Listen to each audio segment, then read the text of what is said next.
La plus grande concentration au monde de mégalithes se trouve dans le Morbihan, au sud de la Bretagne. Parmi ces monuments, on trouve des tumulus et des dolmens, dont la croyance populaire est d'y voir les tombeaux d'anciens chefs de tribus soucieux de marquer l'histoire de leur présence et leur prestige. Mais la réalité pourrait être un petit peu plus subtile, voire totalement différente pour certains tumulus dolmens.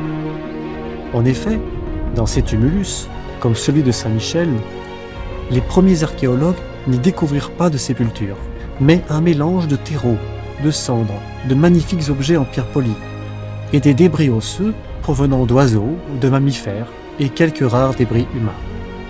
Dans d'autres cas, comme dans le tumulus du Mani Erweg, les premiers archéologues ne trouvèrent aucune trace humaine et uniquement des objets, entreposés sur la diagonale de la chambre centrale de manière rituelle.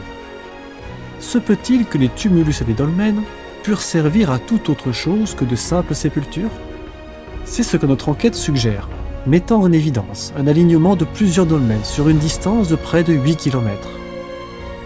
Chacun de ces dolmens étant positionné en suivant une logique mathématique parfaite, révélant des connaissances insoupçonnées dans le domaine des mathématiques et de l'arpentage. Le tout à une époque où l'écriture n'est pas censée exister, il y a environ 7000 ans. Et pourtant, les preuves sont là, solidement ancrées dans la terre, attendant patiemment que des esprits curieux et ouverts daignent enfin poser un regard nouveau sur ces vestiges. Voilà, c'était l'introduction du documentaire ADN, Arpenteur du Néolithique. Je vous en dis pas plus pour l'instant. Et l'avant-première officielle aura lieu le 7 décembre à Issoire. Et dans le cadre d'une journée complète, où le matin on projette le documentaire, et l'après-midi, donc on a 3 interventions sur les chambres de Barabar. Patrice Pouillard va faire le déplacement jusqu'à Issoire.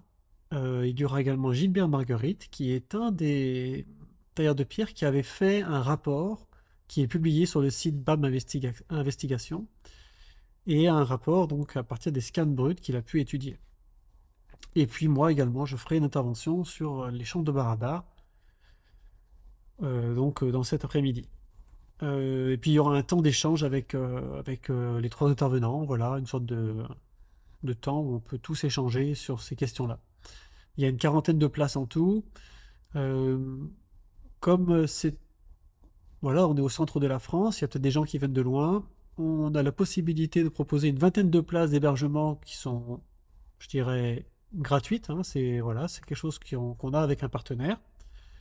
Simplement, il faut en faire la demande et on n'a qu'une vingtaine de places. Voilà.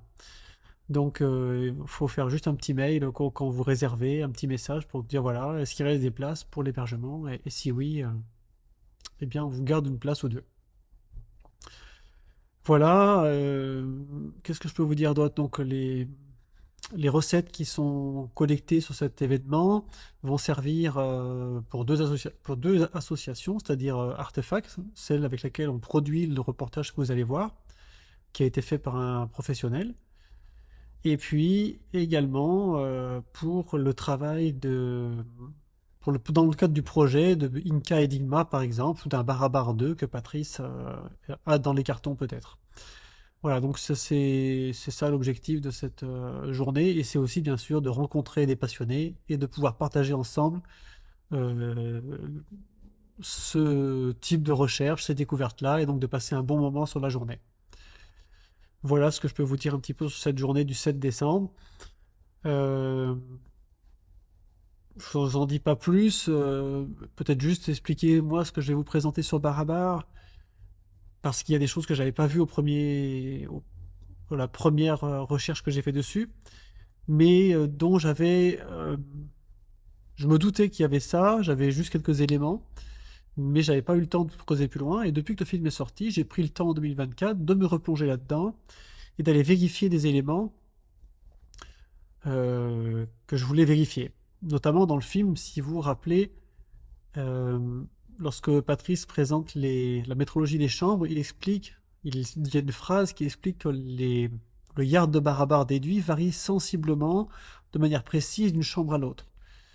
Et ça, c'est effectivement quelque chose qui est étonnant parce que la précision est telle qu'on ne s'attend pas à ce qu'il puisse y avoir un yard de bar à bar un peu plus petit dans une des chambres. Et en fait, l'intuition que j'avais, c'était qu'il y avait euh, une explication à ça qui reposait sur des principes de géométrie. Et donc en creusant, j'ai fini par comprendre et trouver et apporter des éléments qui permettent de montrer ça, de le démontrer. Donc c'est ça un petit peu que je pourrais évoquer. J'évoquerai aussi des choses beaucoup plus simples, notamment sur les volumes des chambres, sur la précision des chambres, pour vous montrer qu'en fait, ce qu'on prend pour des erreurs n'en sont pas, et qu'elles sont justement les révélatrices de techniques d'ajustement, de la géométrie et de la métrologie. Et donc ça, c'est quelque chose de vraiment qui donne une dimension encore supérieure à la précision. Pour vous donner un exemple, la chambre de Sudama, par exemple, elle est composée en deux parties, si vous vous souvenez, une salle principale et un dôme circulaire. Et le dôme fait quelques centimètres de plus au niveau de son diamètre que la largeur de la salle. Et même la salle, elle est légèrement plus large au niveau du dôme, pas grand-chose, hein, d'environ 1 centimètre. Et en fait, il est possible de montrer pourquoi est-ce qu'on a fait des variations de la mesure. Parce que ces gens-là étaient capables d'avoir un parallélisme parfait, ils étaient capables d'avoir les mêmes dimensions, et si ça n'a pas été fait, il y a des explications géométriques et métrologiques qui sont imparables. Et donc, ça va être ça, entre autres, que je vais montrer. Je ne pourrais pas le faire sur toutes les chambres, mais sur celle de Sudama, on va prendre le temps de le faire. Parce qu'en plus, Sudama est une chambre où, vous vous rappelez peut-être, Bertrand Lazime, dans le reportage, dans le film, le montre. Il dit, on retrouve des mesures en mètres, en nombre entier. Il dit, là, on a 3 mètres, là, on a 11 mètres. Il dit, ouais, là, c'est vraiment étonnant. Et moi aussi, je suis surpris de ça. Et pour autant, en ayant étudié toutes les chambres, comme c'est la seule chambre où on retrouve des multiples en nombre entier du mètre, je suis étonné et j'arrive pas à être certain que c'était intentionnel et que les concepteurs ont utilisé le mètre dans leur géométrie. Et en fait, maintenant, j'en ai la conviction, il fallait que je creuse un peu plus. Et vous allez le voir, effectivement, c'est maintenant assez facile de montrer comment le mètre a été employé, pas forcément en nombre entier, puisqu'en fait, quand vous manipulez des mesures, si vous utilisez de la géométrie, vous pouvez transformer des nombres entiers en d'autres nombres. Et c'est ça que je vais vous montrer, et ça va montrer de manière évidente et limpide que ces gens-là connaissaient aussi le mètre, comme les bâtisseurs de la Grande Pyramide, comme des concepteurs qu'on va retrouver à Tiwanaku en Bolivie, etc.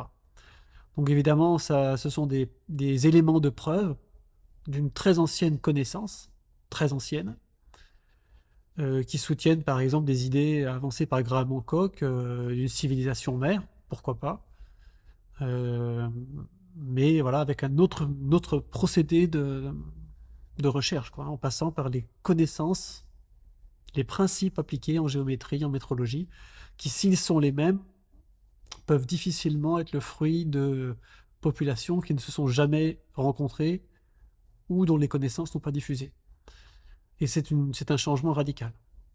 Voilà, je vous en dis pas plus, et puis je vous donne rendez-vous le 7 décembre pour ceux qui peuvent venir. Et puis sinon, eh bien écoutez, ce sera plus tard sur Internet peut-être. Mais le 7 décembre, ça sera un bon moment à passer. Merci de votre attention, et puis à bientôt.